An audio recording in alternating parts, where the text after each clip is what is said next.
Good morning. Welcome. This is TMI Socials. I am Anuluwapo Stevens. Or better still, call me your social media butterfly. Now, this morning, we get to begin on the foreign scene where over the week we saw a viral video with the French President Emmanuel Macron. Now, the first leg of the French President Emmanuel Macron's Southeast Asia tour got off to an inauspicious start when he appeared to be slapped or pushed in the face by his wife. As he was beginning to depart from the plane in Vietnam, a short clip shows the aircraft door opening with Macron appearing in the doorway. Just a few seconds later, Macron's face can be seen being pushed by his wife in what appeared to be a sudden shove. Well, video of the incident quickly went viral on social media, with a number of different videos racking up over 1 million views. Now we move over to reactions. We can start with this user who reacted to the video. Now let's have a couple of reactions. This one says, if it was the other way around, they would be opera. Tell me about it. Another user also responded and says, it seems she still treats him as if she is his teacher, forgetting that he is now the president. Interestingly, while still on the story, this one says, consequences of marrying your teacher. So news actually has it that the wife is 25 years older than Emmanuel Macron, the French president. Away from that, back here in Nigeria, where former Abia State and now Senator representing Abia North in the Senate, Orji Uzor Kalu, caused a stir in the upper chamber yesterday morning, when he arrived rocking an African print with the text President Tinubu for 2027 on it. Now, Kalu, who is a strong supporter of President Tinubu, advocates for him to continue another term in 2027. Now, that's my picture of the day. That picture was trending during the course of yesterday up until this morning, with Orji Uzor Kalu rocking this beautiful native yesterday at the Senate. Now we'll quickly have a video of his moment right there at the Senate. Take a look. Immediately. Right.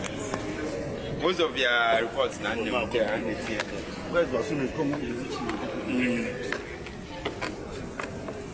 Was it a good interview? Yes. Tell me. George. Was it a good interview? It's a good interview. Last interview, yes.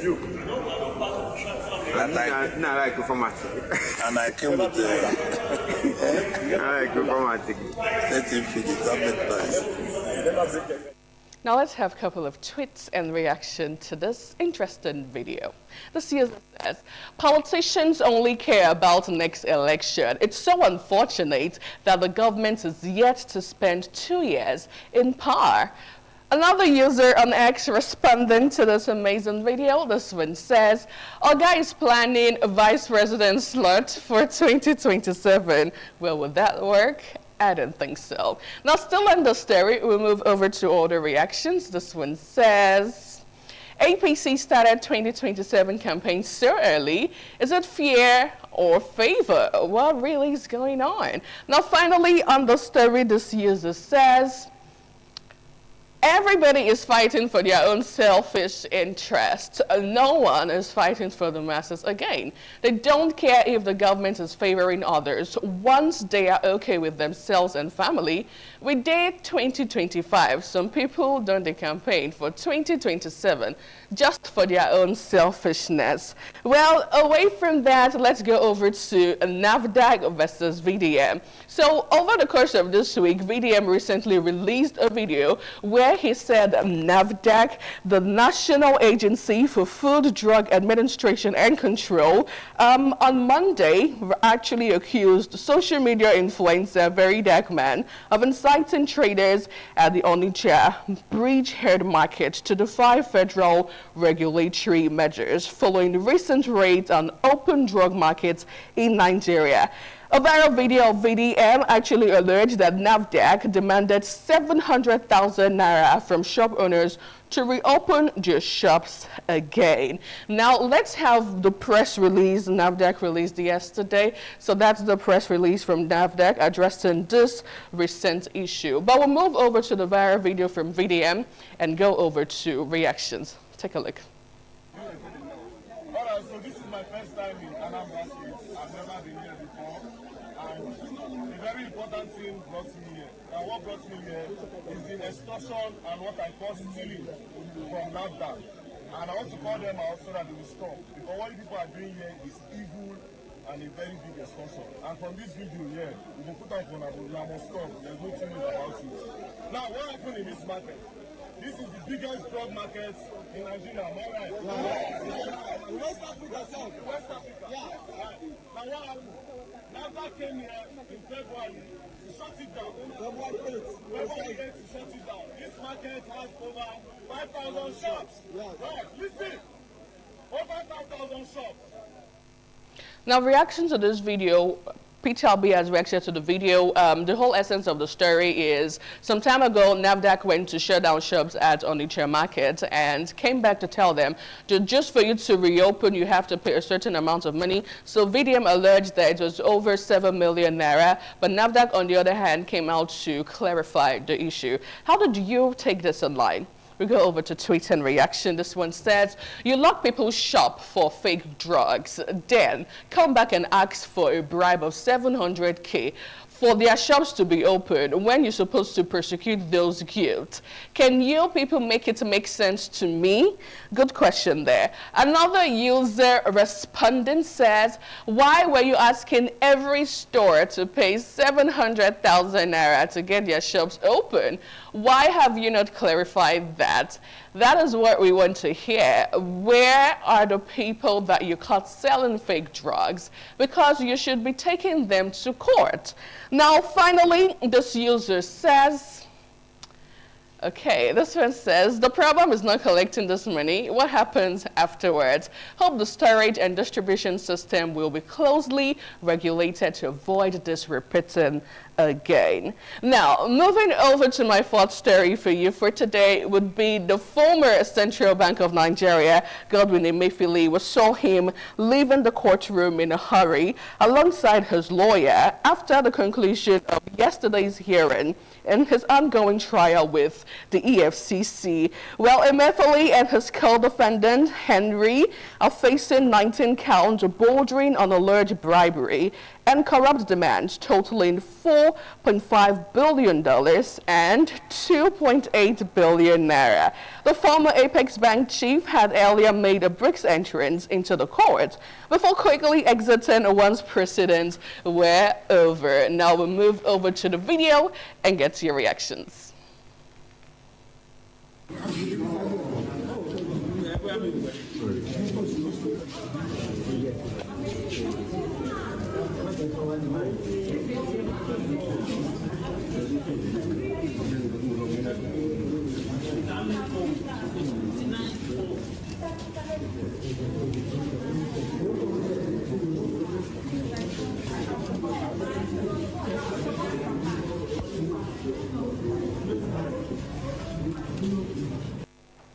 Now, how did you react to this video? Let's have a couple of tweets. It seems Nigerians never forget, as this user says, where is his red Bible? Another one says, power ends. I remember when this man was challenging anybody who think him bringing the cashless policy should come and fight him, laugh out loud.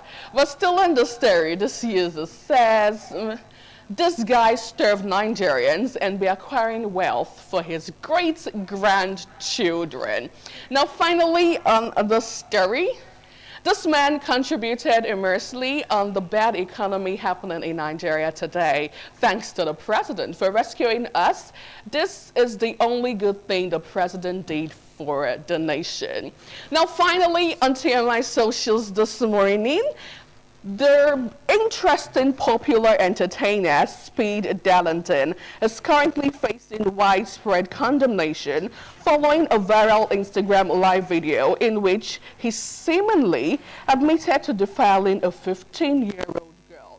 Well, the incident, which he narrated in Igbo, has actually prompted swift reactions from the Lagos State Domestic and Sexual Violence Agency and the National Agency for the Prohibition of Trafficking in Persons. Now, in this disturbing video, Speed Darlington recounted what happened a couple of years ago at the hotel where he claimed to have defiled a 15-year-old girl, and he also paid one of the hotel workers 2,000 naira to actually cover the incident. Take a look.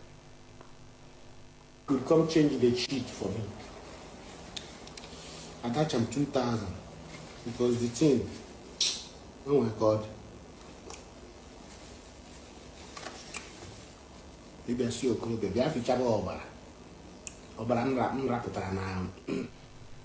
So it's still an ongoing conversation. A lot of Nigerians are reacting to it, but it's good to see that NAPED, as I showed you, come out to react to this video of him pulling his leg out. Now, how do Nigerians take this online? Let's have a couple of tweets and reactions. This one says, children cannot give consent. This is Speed Darlington publicly admitting to rape. The law should take its course. Another user, that's apocryphal there, another user says, Speed Darlington raped a 15-year-old girl and went on live to talk about it. Do you see how desensitized people are to rape and assault? He was so comfortable to admit to a crime because he knows this country would do nothing about it. This is extremely triggering. She is sick. Well, another user still in the story says he should be arrested immediately. Absolutely. And I feel a lot of Nigerians, Evans, are looking forward to the outcome of this viral video. It's interesting to see how he came out to say, I raped or I defiled a 15-year-old girl. Well, she's a child, you know? Yeah, 15 years old is pretty still a child, not an adult yet. And, you know, talking about children giving consent. Well, I don't think if a 15 years old child can actually give consent, you know, because it's something that has to do with full adulthood, you know, and all that. But I just pray that this whole story will see the light of the day, because it is probably one of those stories you get to hear at the end of the day. It doesn't get to anywhere. No, I don't think that would happen, because the Lagos State government has come on it. NAPTIP is on it already, so we're looking forward to the outcome of this particular event. Anyway, we'll see how it goes, and we'll look forward for the outcome and see how it goes, you know. All right, so this is where we also draw the curtain on the program today, this morning on ITV.